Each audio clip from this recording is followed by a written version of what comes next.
para confirmar. Então, ok. Bom, a tal questão provocatória é a seguinte: afinal, é a Lei Geral de Proteção de Dados brasileira, filha do Regulamento Geral de Proteção de Dados europeu? Nos próximos minutos, iremos explorar comparativamente ambos os instrumentos normativos e, no final, darei uma resposta eventualmente não excessivamente simpática, mas que será coerente e consistente com os pressupostos e, sobretudo, com o desenrolar da exposição. Bom, é um fato que tem sido uma repetição permanente, no sentido de a lei brasileira ser, e eu já usei um par de vezes essa imagem, como que uma projeção tropicalizada. Antigamente havia um conjunto de coisas produzidas nos Estados Unidos ou na Europa para serem utilizadas em climas tropicais, equatoriais, da América do Sul, da África ou da Ásia, tinham de levar um tratamento dito de tropicalização. Bem,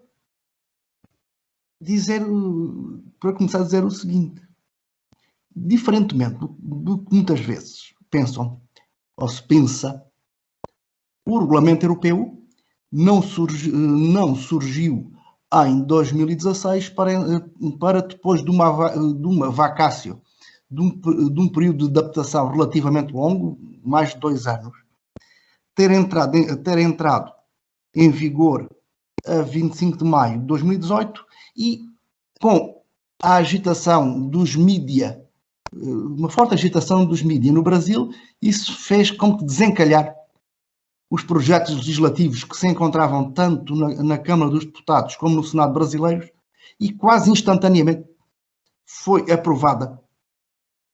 discutida e aprovada a Lei Geral de Proteção de Dados. Aliás, para mim é incrível, porque inclusive eu estive no Brasil no final de abril de 2018, tanto em São Paulo como em Florianópolis. Preferi ter uma conferência na OAB São Paulo, uma aula no mestrado da FMU também em São Paulo, onde não havia perspectiva alguma do Brasil passar, no curto prazo, a ter uma lei de proteção de dados. Porém, este regulamento não é mais do que o último passo de um caminho já longo, o caminho, em termos continentais, começou em 1991, ainda que já existissem leis nacionais na Suécia, na Alemanha, na França, também a Constituição Portuguesa de 76, que já se referissem à proteção de dados. Pois, neste caminho, importante a Diretiva de 1995, que para fins de regulação do funcionamento do mercado interno da União Europeia, procurou aproximar as legislações dos Estados-membros. É que se concluiu rapidamente que, para funcionar um sistema de livre circulação de mercadorias, de pessoas, de serviços e de capitais, os dados também teriam de circular livremente. Esta diretiva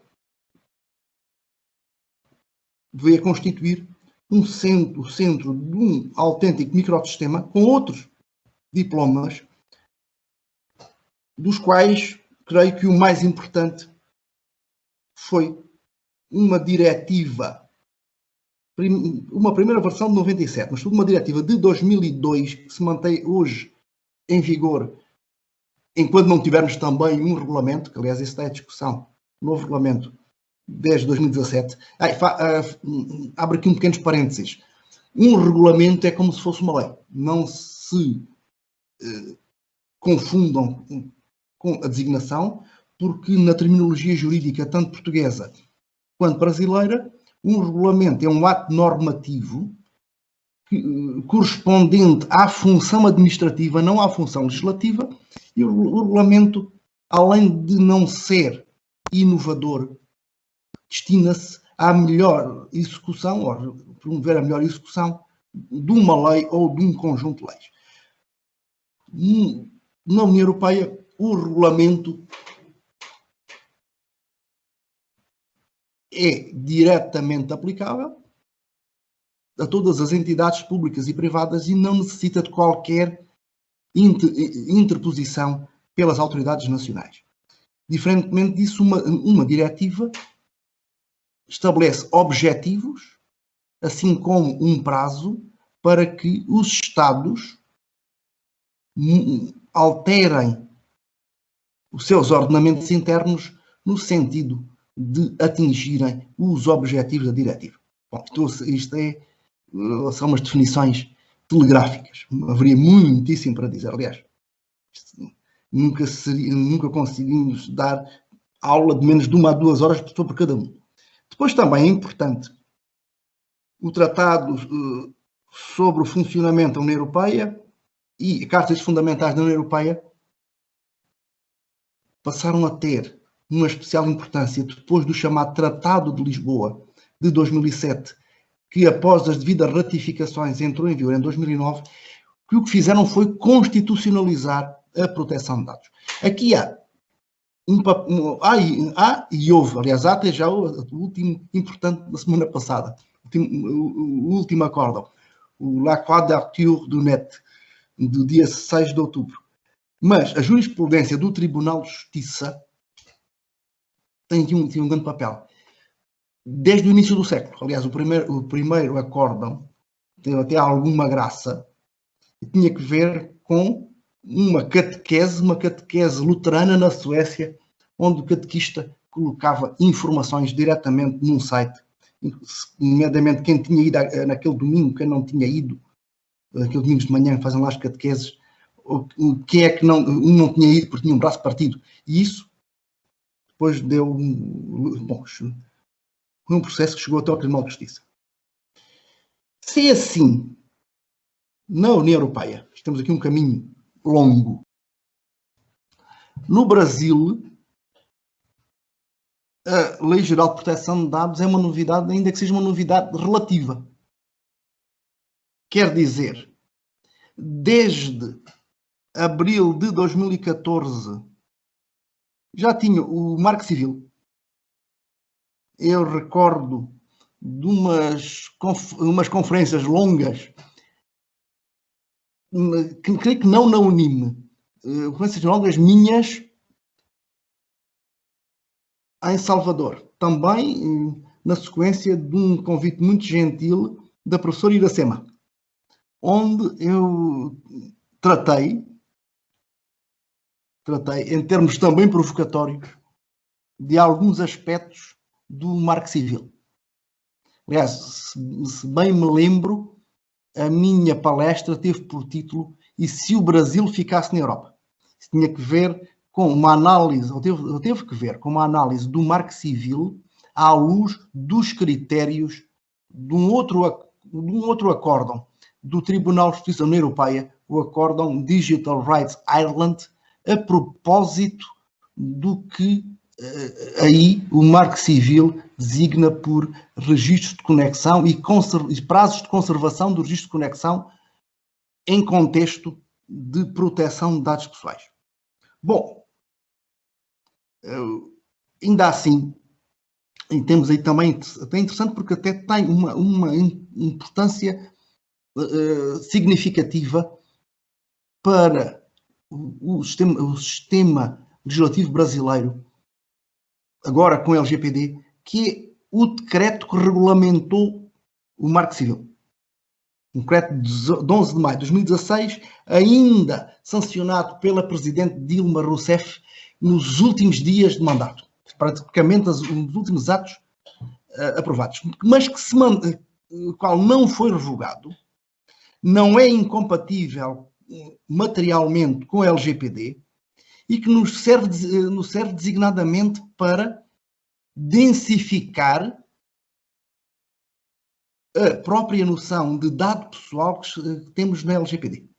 É porque é que a noção da LGPD no inciso 1º do artigo 5º, são hora não me está falando, 4º, já verifico.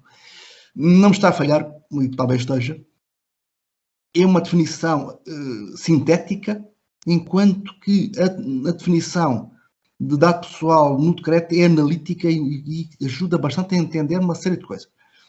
Mas, de qualquer modo, precisamos de pôr hoje o Marco Civil a dialogar, e estou pensando no modo como a professora Cláudia Lima Marques, da URGS, entende o diálogo das fontes, pensarmos num diálogo entre a LGPD e o Marco Civil. Isto porque se a Lei Geral de Proteção de Dados é uma lei geral para todo o tratamento de dados, o Marco Civil é uma lei geral relativa às dimensões não criminais da internet. Quer dizer, o tratamento de dados pessoais na internet deverá ser feito também à luz do Marco Civil, para além da LGPD. Fora da internet, estas regras, tanto do Marco Civil quanto do regulamento, deverão ser, pelo menos, aplicáveis por analogia. Aliás, só para dizer que se o Regulamento Geral de Proteção de Dados tem europeu tem uma função semelhante à da LGPD brasileira, o que corresponde ao Marco Civil é aquela diretiva relativa à privacidade e às comunicações eletrónicas, que estará, falei há pouco, em vias, espera-se, ser substituída por um regulamento.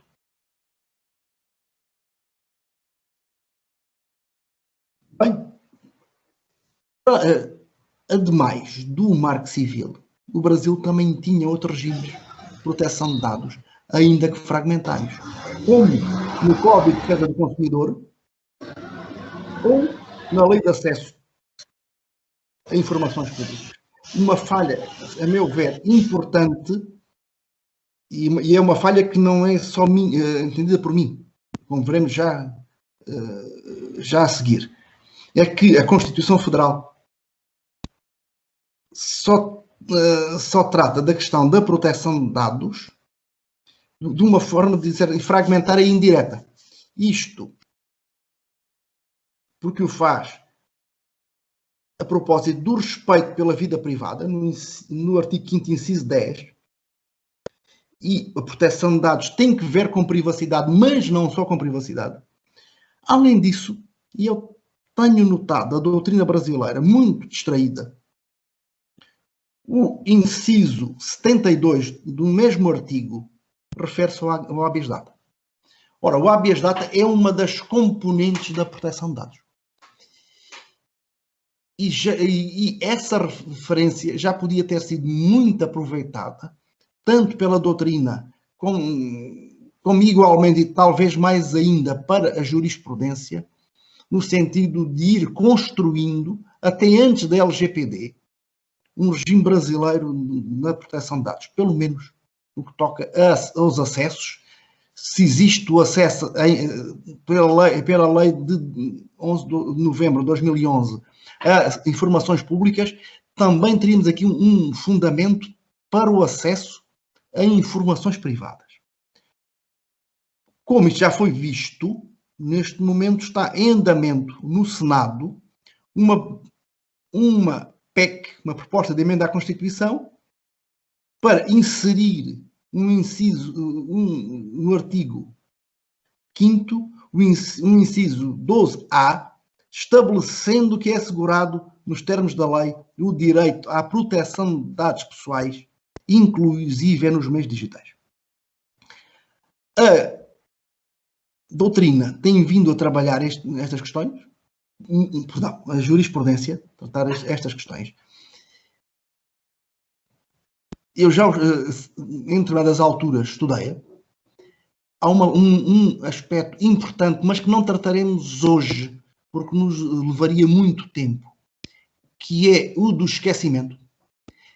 Eu estive quase a fazê-lo na esperança que o vosso Supremo Tribunal Federal, porque estava em pauta para quinta-feira passada, viesse a concluir a propósito do direito ao esquecimento, que é também um aspecto-chave na autodeterminação informacional, no controle que nós podemos ter sobre os nossos dados sendo tratados por terceiros, por entidades públicas ou privadas.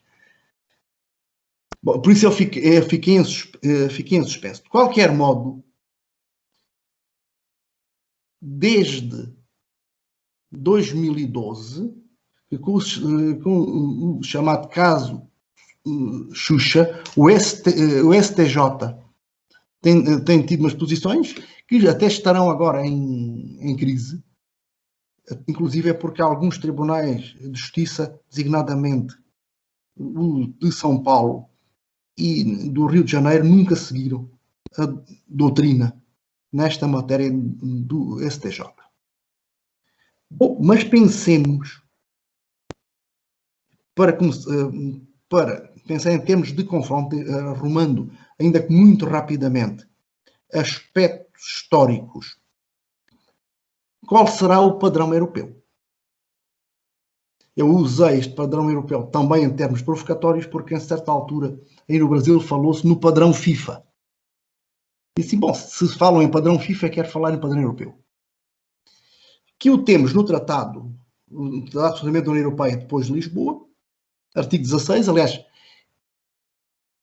este artigo sobre proteção de dados está numa parte geral do Tratado sobre Funcionamento, a par de outras matérias de relevância transversal, como a igualdade entre homens e mulheres, a proteção do meio ambiente ou a defesa do consumidor. E, além de proclamar que todas as pessoas físicas têm o direito à proteção de dados de caráter pessoal que digam respeito, estabelece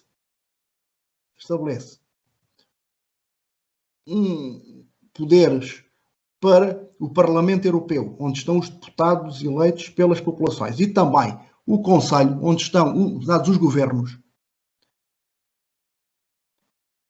deliberando de acordo com o processo legislativo ordinário, quer dizer sempre por iniciativa da Comissão Europeia, do Executivo, e por maiorias qualificadas, tanto do Parlamento como do Conselho, podem legislar tanto no plano da União Europeia como dos Estados-membros. E um aspecto muito importante, que é esta parte final do número 2 do artigo 16.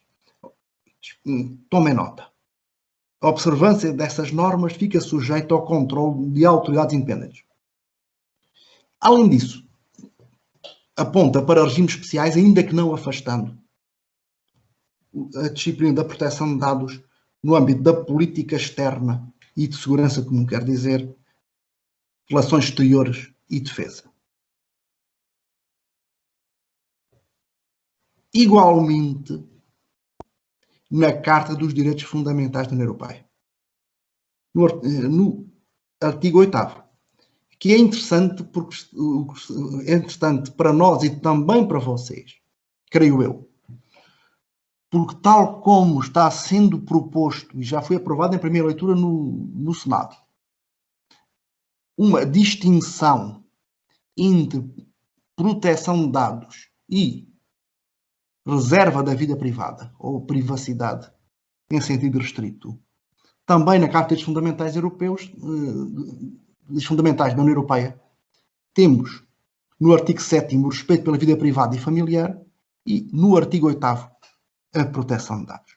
O número é igual, é exatamente igual ao do artigo 16.1 do Tratado de Funcionamento da União Europeia, mas depois encontramos regras básicas em matéria na dita qualidade dos dados, que aliás correspondem estão muito perto até do que está enunciado nos princípios do LGPD. Dados devem ser objeto de um tratamento leal. A LGPD fala em boa-fé, para fins específicos, com o consentimento da pessoa interessada ou com outro fundamento legítimo previsto por lei. Pois diz, todas as pessoas têm direito a aceder aos dados coligidos, tenham respeito e de obter a respectiva retificação. Bom, aqui temos o tal habeas data. E volta a reiterar de forma explicitamente redundante, como uma segunda mão de tinta. O cumprimento destas regras fica sujeito à fiscalização por parte de uma autoridade independente. É bom ter atenção que desde o Tratado de Lisboa, o Tratado da União Europeia coloca o Tratado do Funcionamento e a Carta dos Fundamentais todos três ao mesmo nível. Quer dizer, estamos perante seria como que uma Constituição dividida em três instrumentos. O que também, em termos históricos comparados europeus, não é demasiado estranho, porque em muitos locais a matéria de direitos fundamentais vem fora. Mas tem sido sempre assim, quase sempre assim na França, ou, como saberão certamente, os direitos fundamentais na Constituição dos Estados Unidos foram acrescentados com as chamadas emendas. Mas continuando com esta ideia de padrão europeu, nós encontramos-lo mais explícito, se cabe, reforçado no artigo 45. O artigo 45 ocupa-se de uma matéria que a LGPD também o faz, que é a transferência de dados para o exterior. E a regra é a transferência com base numa decisão de atuação. Explico-me. A Comissão Europeia, o Executivo,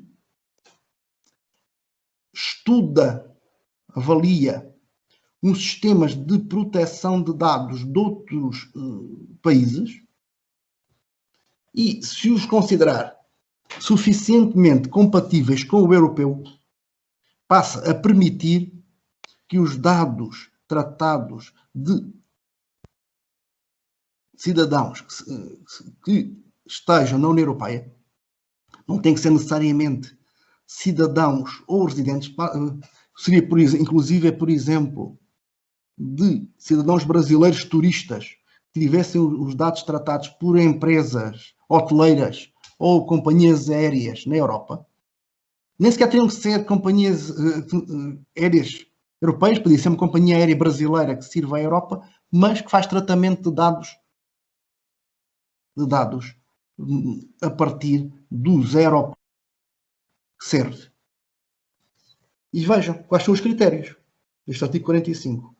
Pode ser realizada uma transferência de dados pessoais para um país terceiro se a Comissão tiver decidido que o país terceiro assegura um nível de proteção adequado. Pois diz, esta transferência não exige a autorização específica por parte das autoridades nacionais de proteção de dados.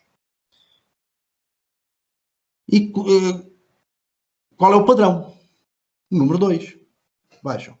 Primado do Estado de Direito, respeito pelos direitos humanos e liberdades fundamentais, legislação pertinente em vigor, pertinente à proteção de dados, tanto a geral como a setorial, pois diz, nomeadamente em matéria de segurança pública, defesa, segurança nacional e direito penal, e respeitante ao acesso das autoridades públicas a dados pessoais, bem como a aplicação dessa legislação e das regras de proteção de dados. E ainda, a jurisprudência, bem como os direitos dos titulares dos dados efetivos e oponíveis. Isso quer dizer garantias. Garantias perante a administração com recurso judicial. E depois, de forma suficientemente separada para afirmar a sua importância, a existência e o efetivo funcionamento de uma ou mais autoridades de controlo independentes no país terceiro, responsáveis por assegurar e impor o cumprimento das regras de proteção de dados e dotadas de poderes coercitivos adequados para assistir e aconselhar os titulares dos dados no exercício dos seus direitos.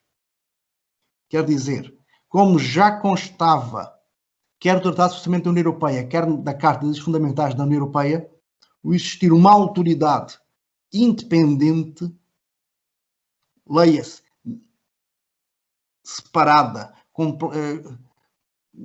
aqui não estamos com ideias de autonomia ou de autarquia, como dizem, como usam a terminologia técnica no Brasil.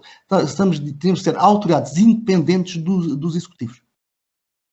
Os executivos não possam nem nomear, nem demitir os respectivos membros. Salvo por, digamos, prática de infrações graves chegando até ao crime. Aliás, só para vos dizer que estes critérios, ou os critérios análogos que já constavam da Diretiva de 1995, estiveram na base de dois acórdãos extremamente importantes do Tribunal de Justiça da União Europeia, ambos desencadeados a partir de processos promovidos por um jovem advogado austríaco, Maximilian Schrems, por isso era chamado Acórdão Schrems, que depois tivemos que chamar Acórdão Schrems II. O primeiro passou a ser passou a haver um Acórdão Schrems II, 6 de outubro de 2015. Por acaso, quando isso aconteceu, estava eu no Congresso das Associações do Ministério Público do Brasil, no Rio de Janeiro, para palestrar a convite deles. E este Schrems II, também, este muito recente, 16 de julho agora de 2020, é que existia primeiro o acordo dito de Porto Seguro, de Safe Harbor, com os Estados Unidos, e de qual foi anulado porque o Tribunal de Justiça entendeu que a Comissão Europeia não tinha aplicado devidamente o tal padrão europeu para que esses dados de cidadãos, residentes e outras pessoas que se encontrassem na Europa e tiveram os dados tratados pudessem circular para os Estados Unidos. Depois de uns meses de interregno, com instabilidade, aliás, a instabilidade e a preocupação era tal que me chegaram a convidar para, e eu fui a Las Vegas explicar como é que poderia haver até numa conferência circulação de dados da Europa para os Estados Unidos, ainda que não com base numa decisão de atuação, porque há algumas vias específicas, mas com sistemas de controle quase pontuais, e isso levou a que em junho de 2016 houvesse um novo acordo dito de escudo da privacidade, Privacy Shield, que juntou algumas garantias. Agora, o Tribunal de Justiça veio de novo a dizer que as garantias não são suficientes, não são efetivas. Até porque as leis de segurança nacional dos Estados Unidos permitem que o executivo, que a administração norte-americana, tenha acesso a dados de cidadãos da Europa sem controle de uma entidade independente, nem muito menos de controle judiciário, e também não está garantida a possibilidade de recurso por parte de cidadãos europeus. O que seria impensável logo caiu. Aliás, esta é uma das razões porque agora até Facebook diz: se isto continua, nós vamos ter que deixar na Europa. Será uma forma de pressão, de lobbying, que face ao que já aconteceu com outras Big Techs, estará, creio eu, condenada ao fracasso, inclusive porque o Facebook não se podem permitir ficar fora do mercado europeu, até porque praticamente não tem expressão nenhuma, nem no mercado chinês, nem no mercado russo. Bom, quem diz Facebook, Facebook e Instagram, ainda que esteticamente sejam diferentes, a base, a empresa é a mesma e a tecnologia subjacente também. Bom, dito isto, pensemos que grandes divergências, grandes afastamentos é que temos entre o Regulamento Europeu e a lei brasileira. E eu vou só tratar de alguns tópicos que tenho estudado e até pensar que têm estado na base até de aulas de mestrado que tenho lecionado para o Brasil. Estou a pensar sobretudo na Unisc de Santa Cruz do Sul. Em primeiro lugar, temos o âmbito material da aplicação. Como referi há pouco, se no Regulamento Europeu é considerada identificável uma pessoa física que possa ser identificada direta ou indiretamente, em especial por referência a um identificador, e depois o artigo 4.1 diz o que é que quais serão, exemplificativamente, identificadores, nome, número de identificação, da localização em frente, incluindo também a possibilidade dos quase identificadores e dos metadados, desde que seja possível associá-los a um identificador e alguém ser identificável. É o que se passa, por exemplo, nos tais registros de conexão. E foi também reconhecido pelo Tribunal de Justiça no caso Breyer, em 2016. A lei brasileira, ou na lei brasileira, temos uma definição sintética. Informação relacionada à pessoa natural identificada ou identificável. Bom, estou a ver que a minha memória não vai funcionar há pouco, ser o inciso 1º do artigo 5º. Também a ser, que nós entendamos, completada, integrada, pela definição do inciso seguinte sobre dado pessoal sensível. Isto porque os dados sensíveis correspondem a uma espécie dentro do género dado pessoal. Logo, todos os dados sensíveis são dados pessoais. Aqui temos dado pessoal sobre origem racial ou étnica, convicção religiosa, opinião política e por aí adiante. Do mesmo modo, tal como também falei um pouco inicialmente, o regulamento do marketing da internet também define analiticamente dado pessoal, dado relação da pessoa natural identificada ou identificável, e exemplifica, inclusive, números identificativos, dados locacionais ou identificadores eletrónicos. Vejam como uma completa a outra.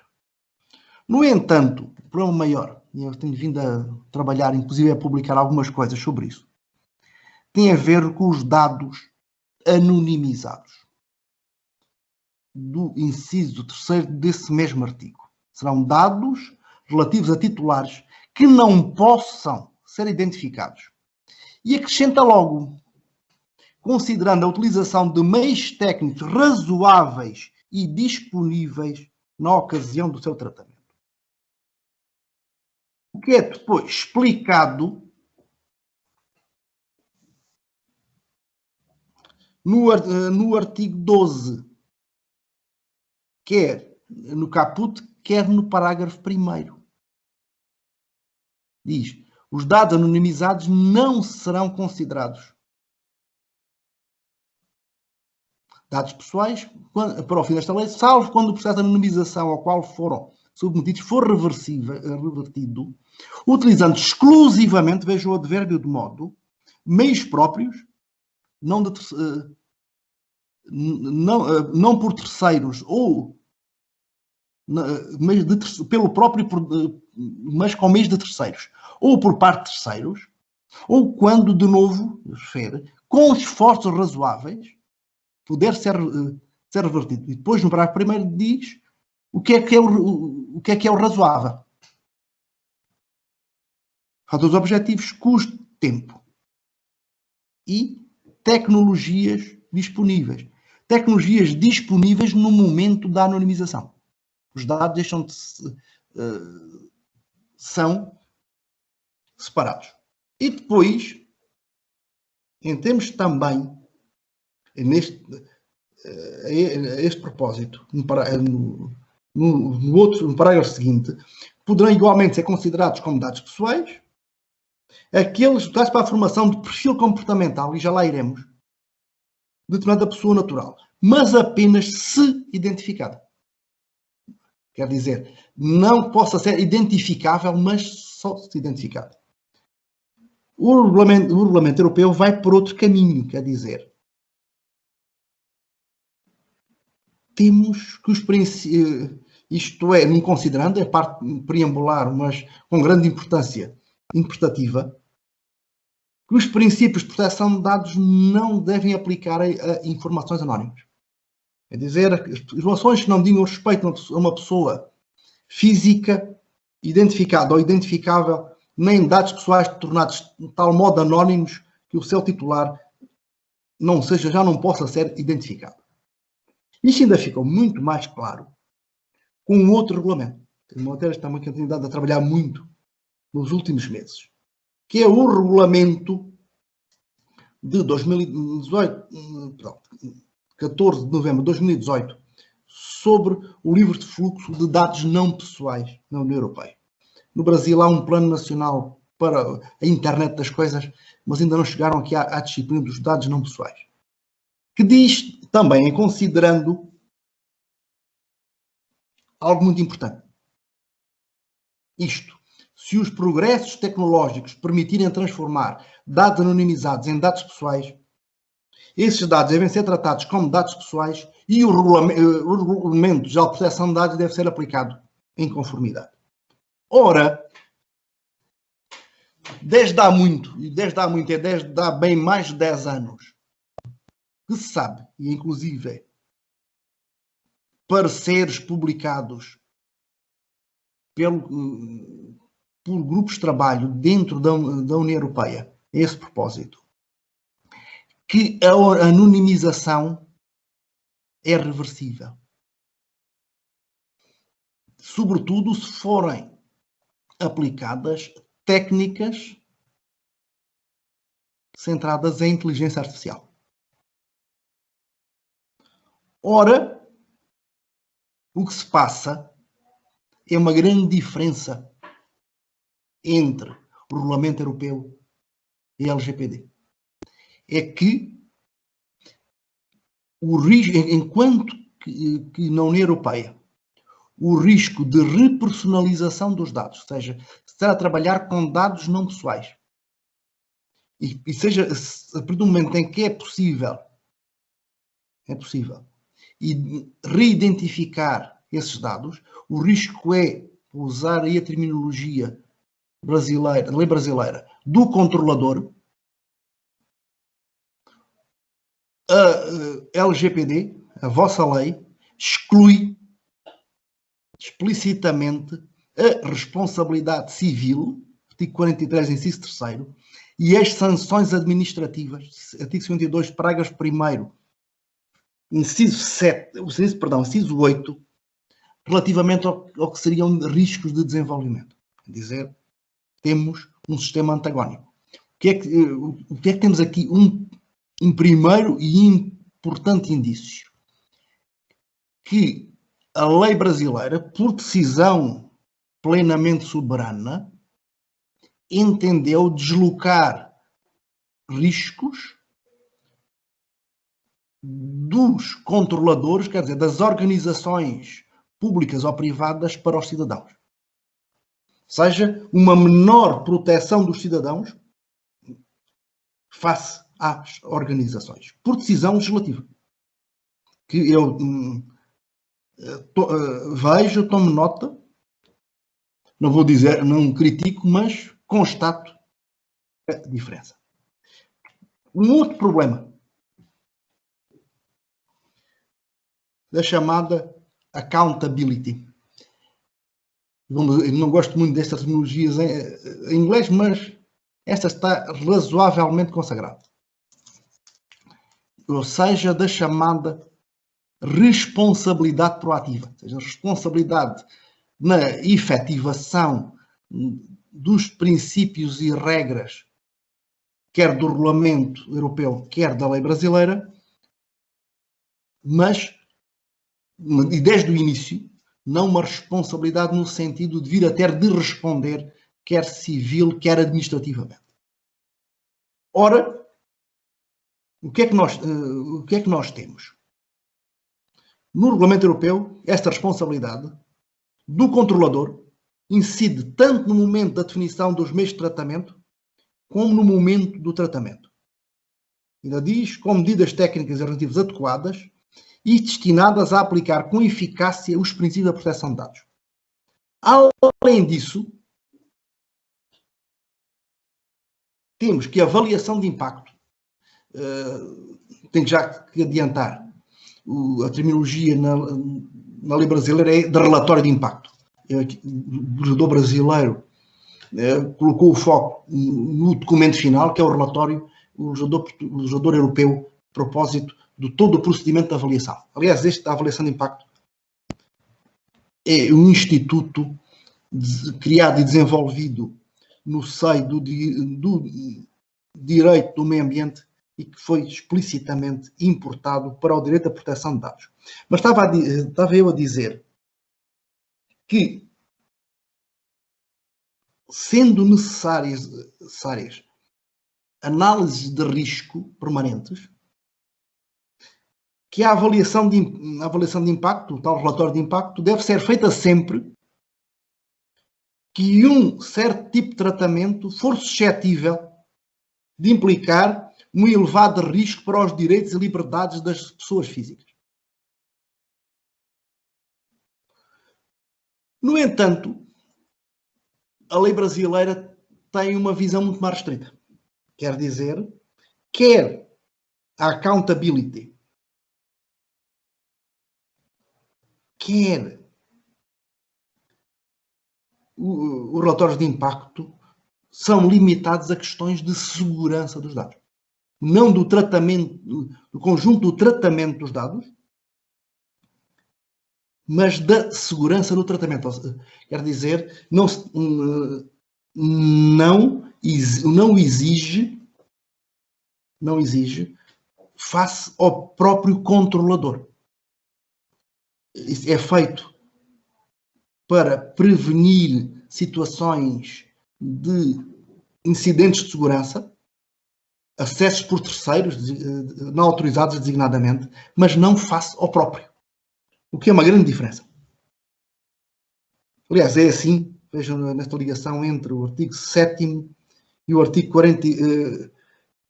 46, tanto no parágrafo 2º como no caput. E o mesmo para o relatório de impacto. No 38 caput, 55J, 12 inclusive, porque enquanto por omissão estas avaliações de impacto, os relatórios de impacto, deverão ser feitos quando existem grandes riscos face ao regulamento europeu, no Brasil deixa-se a tarefa de dizer quando à Autoridade Nacional de Proteção de Dados. Depois continuamos com um problema, porventura, mais espinhoso de todos. E tem a ver também com a inteligência artificial e o Big Data. Perfilamento, profiling. No português europeu não usamos o perfilamento, usamos só definição ou construção de perfis, mas a terminologia brasileira tem e até é bastante acertada nisto. Aqui um problema que eu tive um par de vezes foi que o corretor automático me trocava perfilamento por perfilhamento, o que não deixa de ter alguma graça. Bom, o que é que nós temos? O Regulamento Europeu define definição de perfis, passa o pleonasmo, que seria qualquer forma de tratamento automatizado de dados pessoais, com se utilizar esses dados pessoais para avaliar certos aspectos pessoais de uma pessoa natural. Bom, temos aqui numa frase 3 vezes a expressão pessoais e outra pessoa. Mas, e depois exemplifica, analisar ou prever aspectos relacionados com o desempenho profissional, a sua situação económica, saúde, preferências pessoais, interesses, fiabilidade, comportamento, criação ou deslocações. Isto seria definição de perfis. O que é que temos no Regulamento Europeu? Antes de mais, a obrigatoriedade de realizar avaliações de impacto, relatórios de impacto. Sempre que houver lugar ao perfilamento. Com direitos reforçados de acesso a tais informações por parte dos titulares dos dados. Incluindo, vejam, informações úteis relativas à lógica subjacente, bem como à importância e às consequências previstas pelo tal tratamento para o titular dos dados. Mas, e aqui é que isto vai esquentando. Diz isto. Isto é o artigo 22. O titular dos dados não ficar sujeito a nenhuma decisão tomada exclusivamente com base no tratamento automatizado, incluindo o de perfis, que produz efeitos na sua esfera jurídica ou que o afete significativamente de forma singular. Salvo, agora que temos exceções. A regra é não sujeição a decisões automatizadas. Se for necessário para a celebração de um contrato entre os dados e o controlador, for autorizada pelo direito da União do Estado-membro e estiver sujeito, finalmente, se for baseada no consentimento explícito do titular. Bom, isto aqui seria a porta muito aberta. No entanto, no número 3 desse mesmo artigo, temos a chave. Diz, nesses casos, o controlador aplica medidas adequadas para salvaguardar os direitos, liberdades e legítimos interesses do lado dos dados, designadamente o direito de, pelo menos, obter intervenção humana por parte do responsável. Quer dizer, aqui temos a regra mais básica de todas no que se refere ao tratamento de dados em contexto de inteligência artificial. Que a última palavra seja humana. Hoje todos sabemos que, por exemplo, se alguém for pedir um crédito para comprar um carro num banco, o funcionário introduz os dados num computador e um algoritmo dá uma resposta. Isso já se faz inclusive online, com projeções. Mas o cliente ou o potencial cliente tem direito, além de que lhe expliquem porque é que não lhe vão dar o crédito, inclusive em termos contrafactuais, como explicar, olha, isto não dá porque o senhor ganha 5.000 reais por mês. Mas se ganhasse 7, já daria.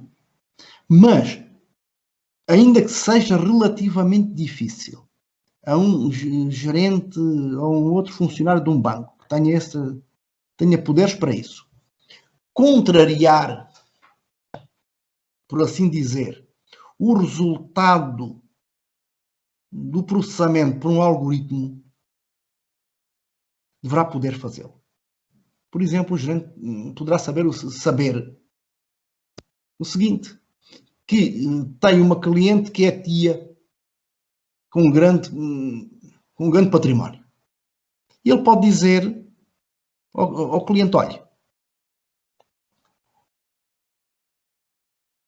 o senhor não tem renda suficiente, mas se a senhora, sua tia, subscrever uma promissória garantindo, nós emprestamos o dinheiro. Este é um exemplo simples para entenderem, estudantes, como é que se trata de decisões humanas. Ou seja, pensar que nós, humanos, só estamos sujeitos a humanos, não podemos estar sujeitos a máquinas.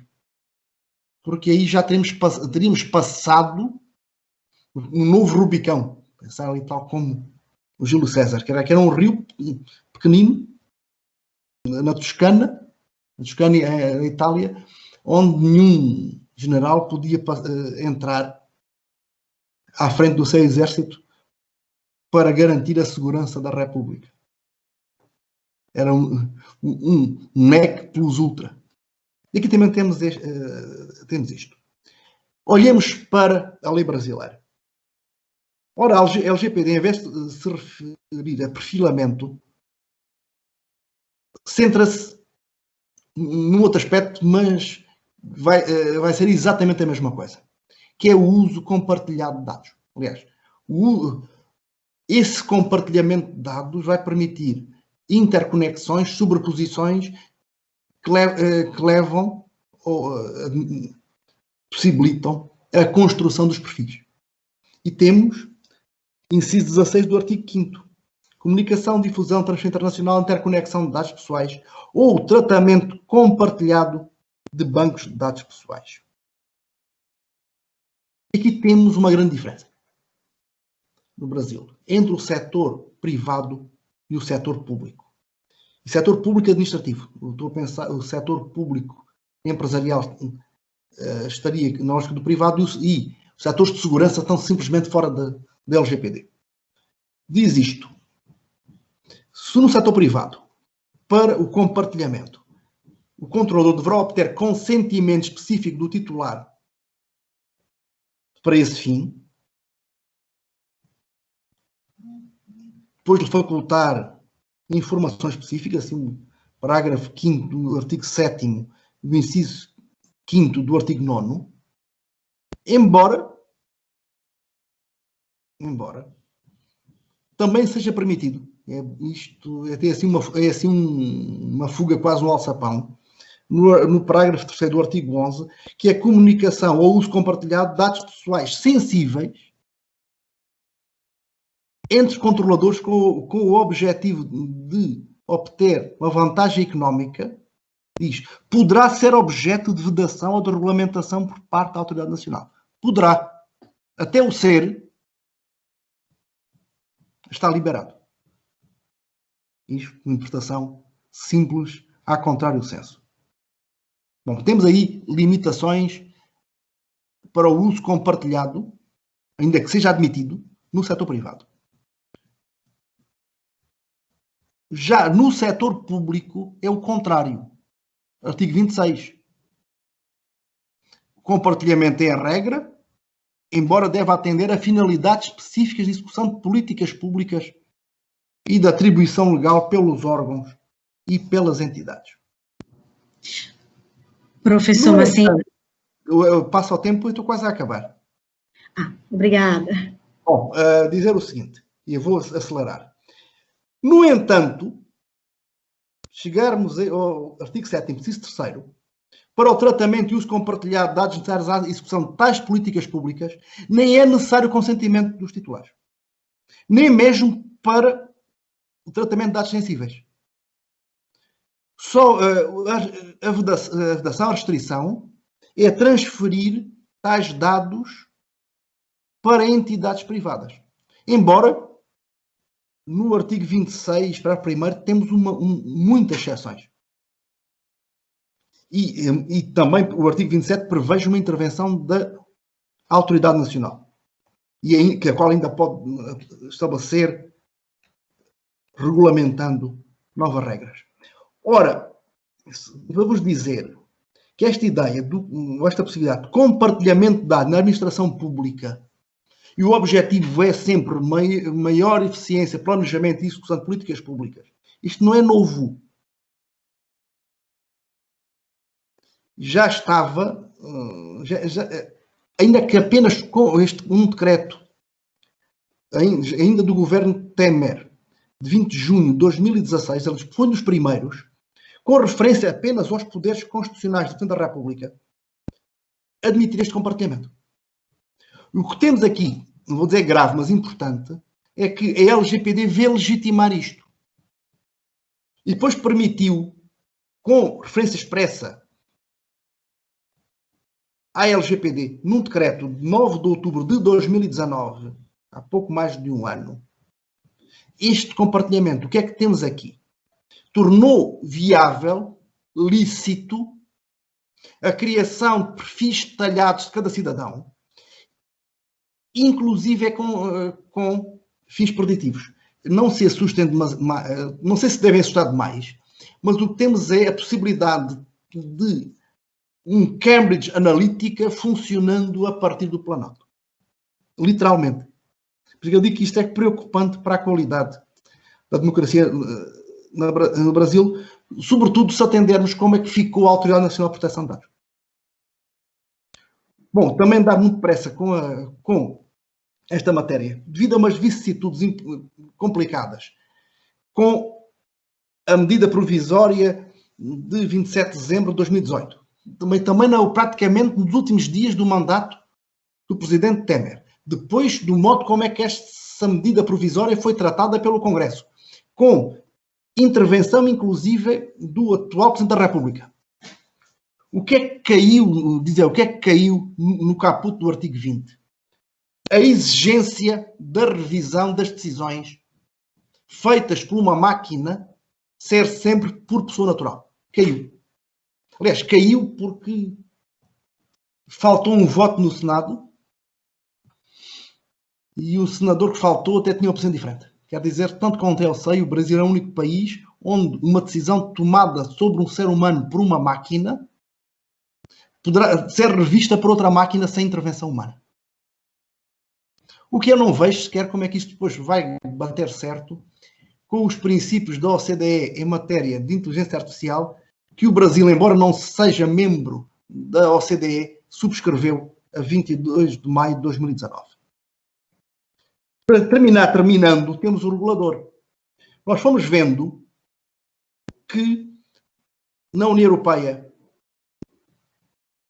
no Tratado do Funcionamento da União Europeia, na Carta Fundamentais, no artigo sobre ações de adequação, temos sempre a exigência de ser uma autoridade independente. Isto é um traço fundamental.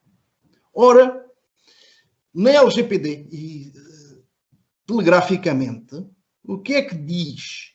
Fica criada, se aumenta despesa, a Autoridade Nacional de Proteção de Dados, enquanto órgão da Administração Pública Federal, integrante da República. Bom, o 55B.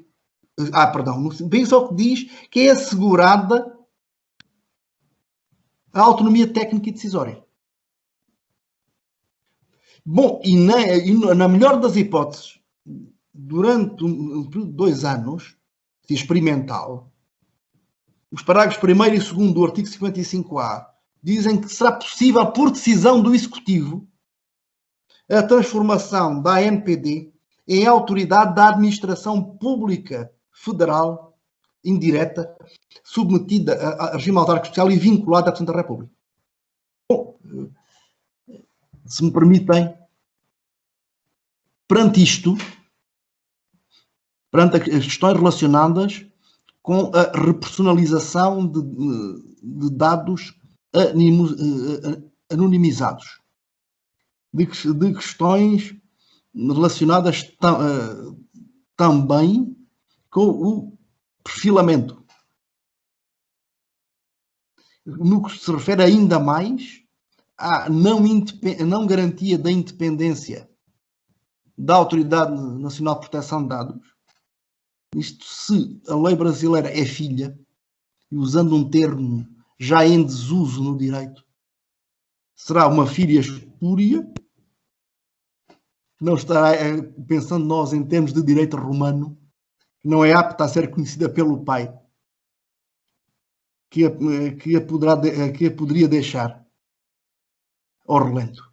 Leia-se, não fazer como já foi feito designadamente com a Argentina e o Uruguai, e desde há uns quantos anos, que é reconhecer que o ordenamento brasileiro atribui garantias suficientes como para que os dados tratados em território